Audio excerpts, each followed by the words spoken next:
جیسے پھول بہت خوبصورت ہوتا ہے تو پھول کو توڑنے کے لیے بہت سارے ہاتھ بڑھتے ہیں، تو اللہ نے پھولوں کی حفاظت کے لیے کیا کیا ہے؟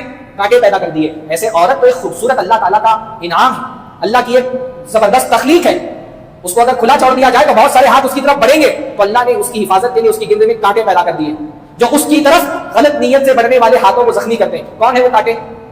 وہ کانٹے کون سے؟ عورت کے اولیاء، اس کے گارجین، اس کا باپ، اس کا بھائی۔ یہ باپ بھائی کا رشتہ ہے کس لیے؟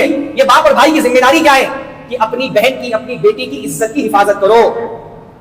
وہ کھڑا ہے دروازے پر، جس کو آپ سے سچی محبت ہوگی سامنے والے دروازے سے آئے گا، آپ کے لیے نکاح کا پیغام لے کر کے آئے گا۔ آپ کا باپ، آپ کا بھائی اگر مناسب سمجھیں گے آپ کے لیے تو بات بڑھائیں گے، تب آپ تک یہ بات پہنچے گی، آپ سے پوچھا جائے گا۔ یہ بھی ضروری ہے، لڑکی کی اجازت ضروری ہے، بغیر لڑکی کی اجازت کے اس کا نکاح نہیں کیا جا سکتا۔ اللہ کے نبی صلی اللہ علیہ وسلم نے بات فرما دی ہے کہ بغیر لڑکی کی اجازت کے اس کا نکاح نہیں ہو سکتا۔ کنواری ہے، شرما جائے گی، خاموش رہے گی، سگیمہ ہے، جواب دے گی۔ آپ کی اجازت ضروری ہے، لیکن صرف آپ کی اجازت نہیں، آپ کے ولی کی اجازت بھی ضروری ہے۔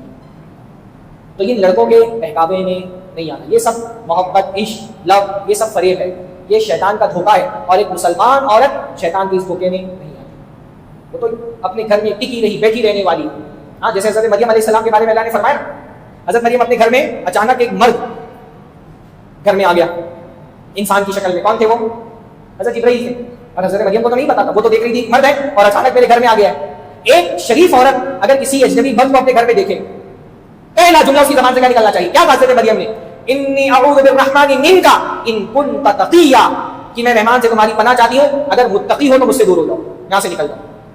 شریف عورت کی علامت یہی ہوتی ہے کہ کوئی نامحرم آدمی اگر اس کے ساتھ اپروچ کر رہا ہے، اس کی زبان سے فوراً کیا نکلنا چاہیے؟ انی اعوذ بالرحمن منک ان کنت تقیا، میں رحمان کی پناہ چاہتی ہوں، دور ہو جاؤ مجھ سے، نو کرو۔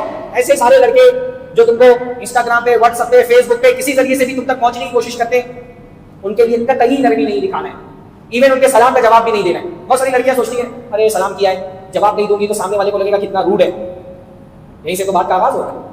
ہاں، پہلے سلام ہوتا ہے، پھر کلام ہوتا ہے، پھر بات آگے بڑھتی ہے۔ عربی کا ایک شاعر کہتا ہے نا کہ شروعات یہیں سے ہوتی ہے، نظرۃ فابتسامۃ فسلام فکلام فموعد فلقاء۔ پہلے نظریں ملتی ہیں، پھر مسکراہٹوں کا تبادلہ ہوتا ہے، پھر سلام ہوتا ہے، پھر کلام ہوتا ہے، پھر وعدے ہوتے ہیں، پھر ملاقات ہوتی ہے۔ ایمان والی عورت اس راستے کو ڈائریکٹ پہلے مرحلے میں ہی بند کر دیتی ہے، بلاک کر دو ایسے لوگوں کو۔ واللہ شریف عورت کی علامت یہ ہوتی ہے کہ ایسے معاملات میں وہ اجنبی مردوں سے روڈ ہو جائے۔ اگر سلام کا جواب نہیں دینا یہ روڈ ہونا ہے، تو شریف عورت کی علامت ہے کہ وہ اجنبی مردوں سے روڈ رہتی ہے، کوئی واسطہ ان سے نہیں رکھتی۔